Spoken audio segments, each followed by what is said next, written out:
ইউনূসকে সুদখোর বলায় অনেকে খেপছেন আমার বিরুদ্ধে।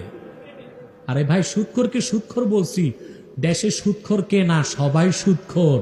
পার্থক্য হচ্ছে একটা সুদখোর আর একটা সুদের কারিগর। ইউনূস হচ্ছে সুদের কারিগর, সুদের শুধুমাত্র 10 বছরে 33 লক্ষ বাঙালিকে সে সুদখোর বানিয়েছে। সুদ খাওয়া, সুদ দেওয়া এক জিনিস, আর মানুষের ঘরে ঘরে রক্তের ফোঁটায় ফোঁটায় সুদ মিশায় দেওয়া, ওই রকম জঘন্য সুদখোরের বিরোধিতা করায় যারা আমার বিরোধিতায় লিপ্ত হয়েছেন, আল্লাহর গজবে বাকি নাম নিশানা আপনাদের মুছে যাবে ইনশাআল্লাহ। বেটা, ইতিহাস জানো, গ্লোবাল পলিটিক্স জানো। যুক্তরাষ্ট্রকে দাওয়াত করে আনলেই সমস্যার সমাধান হবে কে বলেছে?